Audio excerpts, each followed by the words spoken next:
Yeah, this movie caused zero controversy whatsoever among comic book fans. It was very maturely received by everyone. Batman vs. Superman Dawn of Justice was released in 2016, directed by Zack Snyder, starring Henry Cavill, Ben Affleck, Gal Gadot, Amy Adams, and Jesse Eisenberg.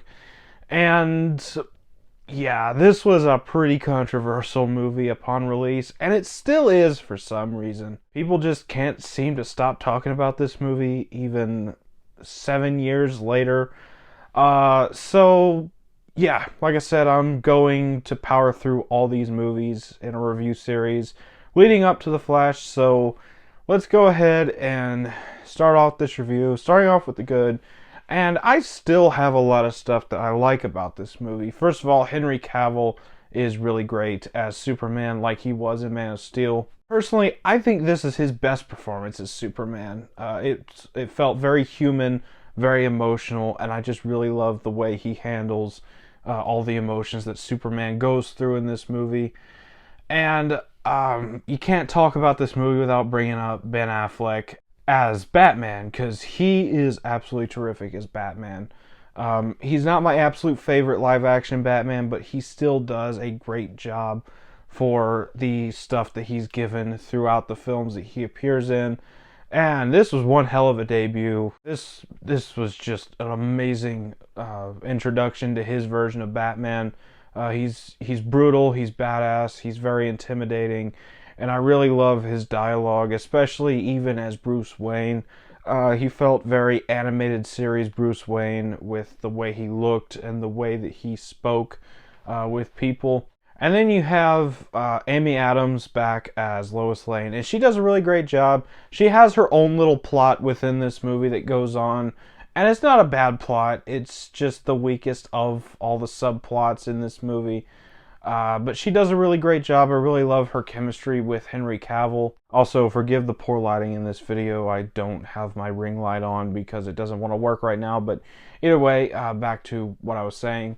Amy Adams is really great. Gal Gadot appears in this movie as Wonder Woman, and this is her first appearance as Wonder Woman, and she was really great as well.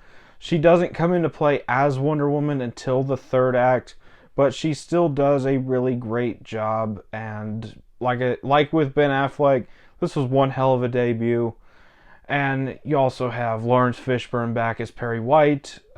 Once again, Lawrence Fishburne just shows up, has fun with the role, collects paycheck, and goes home.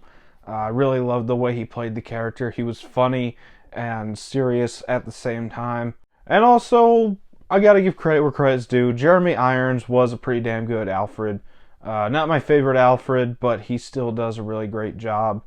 And unpopular opinion, I didn't mind Jesse Eisenberg as Lex Luthor in this movie. I had some issues with his performance, which I'll talk about in a minute, but overall, he gave a really good performance, and there's some really good dialogue that he has in this movie that actually feels like classic Lex Luthor. And aside from all the characters and the acting, the story here is actually kind of interesting. It was advertised as a straight out brawl between Batman and Superman, and we got it for a little bit, but it's much more of a political drama and debating the need for Superman in the world. And I found that the most interesting thing about this movie. Not the action scenes, but the dramatic aspect to it, the emotional parts. It was easily just the most engaging part of this movie. And yes, we have some really great action scenes in this movie. Obviously, the titular fight, Batman versus Superman. It's only about 8 minutes long, but it's still a really fun action sequence. And you also get the final fight, which isn't bad, but I'll talk about it a little more here in a second. But of course, you have to give credit to the best fight scene in this movie, and probably in the entirety of the DCEU, and that's Batman's warehouse brawl. Just absolutely badass scene. Ben Affleck really nailed the Arkham style fighting in this scene. Really great fight. then you have this really great montage around the halfway point of this movie where you have these people debating on what Superman is, why we need Superman, why we don't need Superman. And it shows this montage of Superman saving people, helping people. It's just a really, really great montage and probably the best part of the entire movie. And then obviously you have really great score from Hans Zimmer once again. Really great, really intense, emotional. And you get some really great cinematography and visual effects as well. But that's about all for the good. On to the bad. And there's a couple things I'm just not a fan of in this movie. First of all, it doesn't know what kind of movie it wants to be. As much as I enjoy the plot, it doesn't know what it wants to be. One point it wants to be a Man of Steel sequel. At one point it actually wants to be Batman vs. Superman. At one point it wants to be a Justice League setup. And near the end it wants to be an adaptation of the death of Superman. And there's just too much going on in the plot. There's too many moving parts in my opinion. But it's still serviceable and it's still watchable. I just feel like it should have stuck to one plot line and gone with that.